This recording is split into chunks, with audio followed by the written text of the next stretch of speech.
elders and leaders of Mount Kenya Foundation, led by Bishop Lawi Matthew, Bwana Munga, Bwana Mbui, and the rest of the leaders from that region, elders and leaders of Northern Kenya who are here in the various shades and colors, led by the sultans, the respective chairs of various clans and communities, my fellow cabinet secretaries who are here, and I'm happy that they found time to be here, Professor Kobia, CS, Gender and Public Service, my friend Joe Musheru, my sister Cecily Karuki, and the rest of cabinet secretaries who are here, honorable governors from my backyard, the governor of Isiolo, Dr. Kuti, the governor of Wajir, Mukhtar, the governor of Garissa, Ali Korane, a number of deputy governors who are here, and our partners from the Mount Kenya region. I see Governor Kiraitu, Governor Kibemia, and my compatriot, the chair of the Council of Governors, Wanyambora, whom we were together in the first county government, and Honorable Lee Kinyanjui from Nakuru.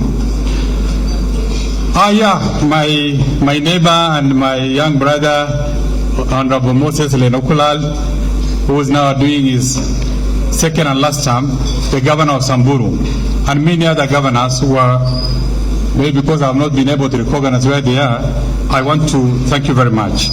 Honorable senators who are here, there are many of them here. I see Senator Fatuma Dulo, I see Senator Faria, I see Senator, the youngest kid on the block, Senator Abdul Haji, one of the very important family that we remember from time immemorial, the Haji's family, who had mentored us, who showed us the way, who gave us the value of valuing others and working with the government at all times. Honorable members of the National Assembly, I just want to, if you don't mind, particularly from our backyard, please just stand up. You might not get another opportunity. Honorable members of the National Assembly, Senate, the Upia family, wherever you are. This morning we counted about slightly more than 40. They are from Samburu, they are from Marsabit, they are from Isiolo, they are from all these regions, that Mandera, Garissa, Wajir, Tana River, all of them, and Lamu. We mentioned the MCs, there are very many, especially Isiolo. Yeah. Thank you very much, and I'm sure maybe you are going to get a formal introduction later.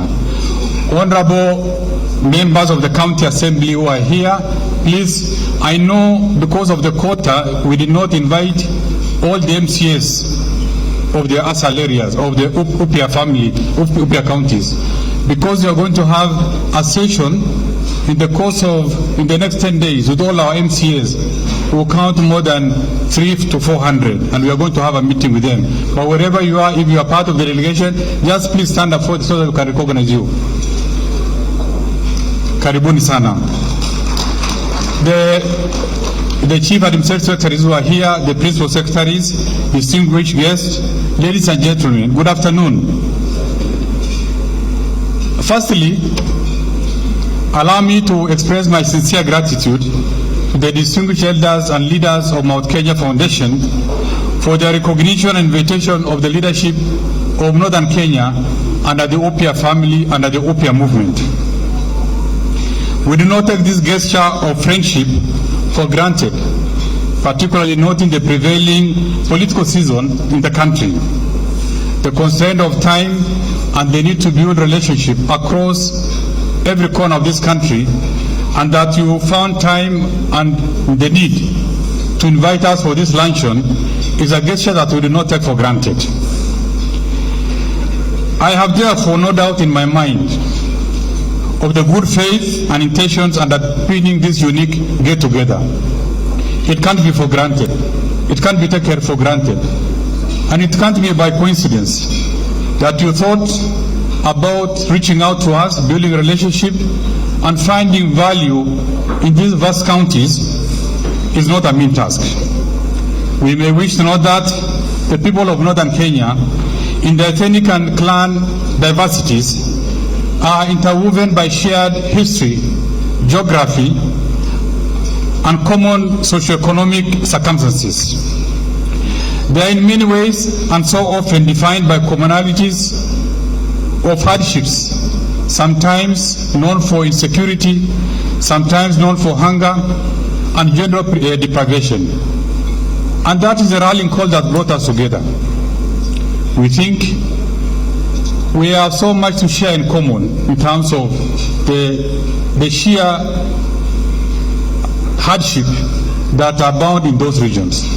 But we felt we can change that into opportunities. Past attempts by leaders of this region to get together to discuss issues of mutual concerns and collective good for their regions have failed, sometimes due to external interference, sometimes due to intimidation, and generally even sabotage within government. I'm referring to in the past. When people of this region try to get together to discuss a cause and destiny of their own, it has not been very easy. It has always felt resistance, it always felt barriers along the way, either at the local level and sometimes even at the national level, because there is value in them getting together, and there is also the potential danger of sometimes even when they get together, if their voices are not heard. The communities of northern Kenya have now reached of age. As an integral part of President Uhuru Kenyatta's government, have decided not to miss out on the ongoing national discourse. In a transition like this, we want to get together as one united front, as communities defined by the commonalities I earlier indicated, and we want to be part of that train, because we are already one. President Uhuru Kenyatta has given us an opportunity, appointed quite a number of personalities from this region into senior positions of leadership and senior positions of decision making, including my own position as a cabinet secretary in charge of finance, not for the region, but for the country, where it has given me an opportunity not only to decide and shape the destiny and the economy of this country, but also go beyond and engage with international organizations to determine the course of this country. It's not a mean achievement. It's a task, it's a position of trust, and forever myself, my people, and my region will remain forever grateful for that gesture. It has taken this region maybe more than close to 60 years to find space in positions like that. The kind gesture of the president is a testimony that the region is no longer on the margins, but integral to the national decision-making process. We can no longer talk of marginalization. We can no longer talk of deprivation. We have no reason to complain, because the people making decisions are here with us, and they are from the region, and they have an opportunity to change the course of history for the region themselves. This is the reason that we have stepped forward to provide leadership and actively contribute to the current political debates under UPIA movement, a movement that has given life to the region. It's given us a political voice. It's given us an opportunity to organize ourselves. That yes, indeed, in our numbers, in our voices, we can make a difference and be part of the national discourse. In retrospect, the current political developments reminds us of the journey that this region has traveled. When you reflect back to pre-independence, to independence, and other successive governments, it gives us an opportunity so that we do not make the mistakes that happened that time. This region missed out on the constitution-making process of the independence. When people went to Lancaster, these regions were nowhere. They were busy standing up against the government, doing shifter war, and getting challenges in their own small clan and ethnic differences. We even missed out on the major policy-making sessional papers of this government, including the sessional paper number 10 of 1965 that defined the course of the direction of the economy, where this area was just an appendage of that important sessional paper, claiming that investments going to be done in agriculturally high potential areas with the hope that if there are things that will come out, the remains will be shared in the marginal areas. The agricultural sector continued to do poorly, and therefore there was nothing to realize, and there was also nothing to reach the regions that we come from. So we are saying we are no longer going to sit back and be dictated by the level of our disorganization. We have to get organized, and we need to be taken seriously, and we need to be part of this government. This meeting between the Mount Kenya and Northern Kenya communities reminds us of the long, cordial, and socio-economic symbiotic ties that existed between the two regions, where exchange and trade of livestock, coffee, tobacco, name it, predates independence. Even in the 18th century, in the 19th century, in the 20th century, before independence, these two communities, wherever their clans, wherever their ethnic identities, were engaged in some form of trade, in some form of exchange of goods. And this is now where we want to bound on, and this is where we want to capitalize to bring these two regions together. Even in the modern day Kenya, these two communities that dominate the two regions, they still dominate the economic scene through aggressive pursuit of trade, investment, and creation of wealth. When you look at the businesses in Sli, the people who are always side by side are the people of these two regions. When you go to every vibrant market, you will see a handful of people from northern Kenya, even the huts of Kikuyu land.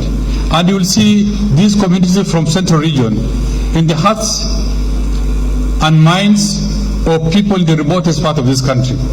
Where there's a small trading center, there is chance that there is a Meru from Tigania who's selling tobacco somewhere, who's selling this. These are ties that we want to capitalize on. They indeed, these two communities or the two regions, contribute handsomely to the national revenue through payment of taxes from the proceeds of their hard labor and investments, not only measuring employment levels they create. From where I sit in the National Treasury, the most pleasant person in the region that I look for are the people who pay the highest tax. The returns that we get from these two regions is by no means comparable to any other region. And that's why they're important in this country. And that's why they need to build and strengthen the ties of friendship for the betterment of the entire country. On behalf of the people of Northern Kenya, I extend a hand of friendship and warm invitation to the business communities of Mount Kenya region to come and invest in our region. Northern Kenya portends tremendous economic opportunities from abundant land constituting almost 70% of Kenyan landmass. Natural resource endowment, when you talk of the green energy mix, when you talk of solar, when you talk of wind, when you talk of geothermal, that is the mother of all natural resources, and that is Northern Kenya. When you talk of livestock in their diversity, whether camels, you might not be very keen about the camels, but you know it is the pride of our region. When you talk of cattle, when you talk of sheep, when you talk of goats, maybe we do not keep some other animals for obvious reasons. But this is where to a great extent, over 70–80% of these natural resources are found in these areas.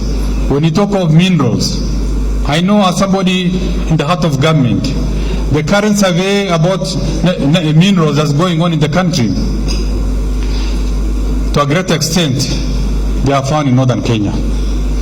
and is the future economic front for this country. North is the place to be. And the earlier you make a decision to invest in those regions, the better for all of us. And that's why we extend a hand of friendship, a hand of partnership for the collective good of our country. I see this meeting as a brave beginning for a brighter future for our people and for this country.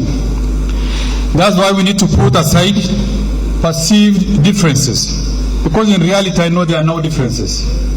Sometimes they are manufactured by people who do not want others to progress, and engage freely and honestly to build a level of partnership and trust among each other that will enable collectively enable us to speak collectively with one voice, articulate a coherent position on economic and political matters to ensure a brighter future for our region and the country. We've been told by the previous speakers the sheer relevance you find in our constitution. The people in this room alone, if they speak in one voice, I don't think there will be need for any other election. It will be decided here, including the 25% majority. And it's doable. It's been done. The leadership of entire Northern Kenya is here. Their council of elders are here. Their religious leaders are here. The people who are trusted are here. Once they make decisions, then it's a done deal. And this is the direction that we want to go. Northern Kenya believes in partnership that will enable them realize unity and strength. That kind of unity that will give them an effective voice at the decision-making table. We say everything comes with a price. The relationship that we want to build, we also want to be part and parcel of the decision-making by sitting on the discussion table, not on the periphery anymore. We want to be here as partners, and we want our voices to be loud and clear. Yeah, yes, this is our country. Yes, we have a voice. We have a big stake, and we want to be at that table that's going to make the decision. That we are indeed determined to break the retrogressive cycle that keeps us as the region on the margins, and prepare to play a visible role that will make us an important cog in the national discourse of this country. I'm sure you must be wondering that why some of us, sometimes we say we're the executive. Who said politics and life and livelihood belongs to politicians? It belongs to all of us. It belongs to the villager. It belongs to all of us also in government. And we cannot keep quiet. We will talk about it, whether you resist or not. We'll talk about it all the time, because we believe in a course that's going to change not only our region, but the entire region of this country. We are here as your friends. I'm addressing our brothers and sisters from Mount Kenya region. We are here as friends to engage with you as key players in the emerging political and economic formations in this country. We have a bloc, you are a bloc. We'll sit together, we'll determine the course of this country, where we have the entire region with us. We need to join you in a political formation. We are very keen to join you in a political formation, in alliance where we have a stake and space on the high table. Our decision is informed by the trust we have in our President, Amb.Ukur Yattani, who has the best intentions for this country, where he wishes to banquet on the future generation, not only the current generation, but the future generation, a peaceful, stable, and inclusive nation. A nation that my child, our children, the generation to come, will look back and say, yes, indeed, we made history by uniting this country, by promoting peace, by creating stability, by creating wealth and opportunities for the future generation. Where I can work, my children can work anywhere, whether in Nyanza, whether in Mandera, or whether even in Muranga, that they know that every bit of this country belongs to them. And they are free to engage, they are free to move, they are free to contribute to the cause of this nation. And we've retreated, I think maybe in our own small corners, that yes, we are in the process of making history. This country is in a transition. This country is going to be peaceful handover of power. We've had one of the greatest presidents that has ever transited in this country and also the region. We from his corner, this region that we are referring to, we belong to his corner. We are his people. We trust him. He has given us an opportunity. And wherever direction that's going to give us is the direction that we are going to follow. It doesn't matter whether he's not going to be a presidential candidate, and he is not. But we want to go with him. We want to be by his side. And I know sometimes there are some, although it's dying down now, there are some discordant voices also from your region as Mount Kenya. We are inviting you back to where we are. We invite you back to where Uhuru is. Make sure that nobody is left behind, because the legacy of President Uhuru Kenyatta, the people who are going to protect the legacy of this Uhuru Kenyatta, it can only be a chosen successor by himself. And that's where the direction we want to go.